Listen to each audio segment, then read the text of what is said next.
माहिरीन नफ्सियात ने तजुर्बा किया चूहों पर। एक चूहे को एनरिच्ड एनवायरनमेंट में पाला। एनरिच्ड एनवायरनमेंट का मतलब है माला माल माहौल, खूबसूरत माहौल। उस चूहे को खेलने के लिए रंग बिरंग के खिलौने दिए गए। उस चूहे के लिए बहुत बड़ा पिंजरा बनाया गया। काफी दौड़ सकता था, खेल सकता था, खाना पानी खुराक बेहतरीन फराहम किया गया। एक एनरिच्ड एनवायरनमेंट में पलने वाला चूहा और एक डिप्राइव्ड एनवायरनमेंट में पलने वाला चूहा, यानी कि ऐसे पिंजरे में रखा गया जहां तारीकी है, जहां कोई खिलौना नहीं है, जहां मूवमेंट के लिए कोई उसके लिए गुंजाइश नहीं है।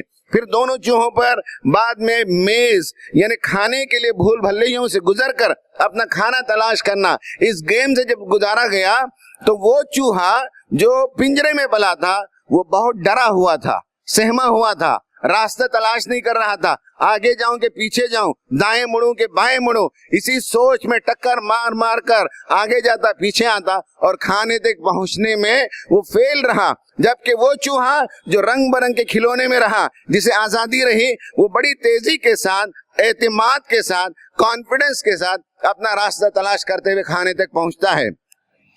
इससे उन्होंने महसूस किया माहिरीन नफ्सियात ने कि जिन बच्चों को घर में बहुत खूबसूरत माहौल मिले, किताबें मिले, माँ बाप नगमे सुनाए, तराने सुनाए, माँ बाप और दादा दादी नाना नानी घर के लोग बैठकर बच्चों के साथ बातें करें, इन सब से जो माहौल पैदा होता है और खेलने की आज़ादी हो, बच्चों को ड्राइंग करने की, पेंटिंग करने की, नगमगोई करने की, मुख्तलिफ सलाहियतों के इजहार के मौके मिलते रहें तो ये बच्चे आगे चलकर कॉन्फिडेंस होता है और बड़ी तेजी से अपनी मंजिल की तरफ आगे चलते हैं। और जिन बच्चों को जकड़ कर पाला जाता है वो बच्चे बड़े होने के बाद उनका सबसे बड़ा प्रॉब्लम होता है लैक ऑफ डिसीजन मेकिंग।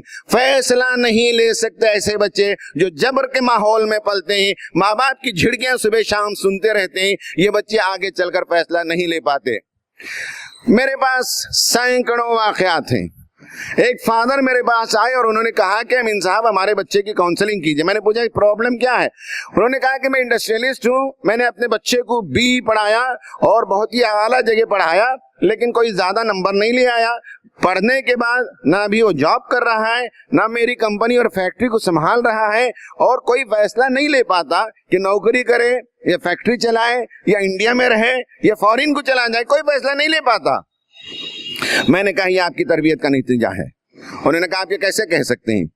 मैंने कहा कि बेटे मैं बताता हूँ, जो बच्चे के अंदर फैसला लेने की सलाहियत नहीं होती वो बच्चे होते हैं जिनके घरों के अंदर परवरिश जो होती है उसमें सख्ती होती है, झिड़कियां होती हैं, मारपीट हो और बच्चों को कोई आजादी ना दी जाए तो बच्चे मजबूरन पल तो लेते हैं, लेकिन बड़े होने के बाद कोई डिसीजन लेने की सलाहियत नहीं होती और उनकी डिसीजन लेने की सलाहियत मुर्दा हो जाती है। शायद आपके घर के अंदर आपने ऐसा ही माहौल फराहम किया। तो उन्होंने कहा कि अमीन साहब मुझे बहुत अफसोस है, मैंने ऐसे ही बच्चे की परवरिश की है, लेकिन आज मुझे अफसोस होता है कि मैंने जिस फैक्ट्री को अपने हाथों से लगाया और बड़ा किया उस फैक्ट्री को संभालने के लिए भी मेरा बच्चा तैयार नहीं है। ये पेरेंटिंग का मिस्टेक था। उन्होंने उसको एक्सेप्ट किया, उसे तस्लीम किया।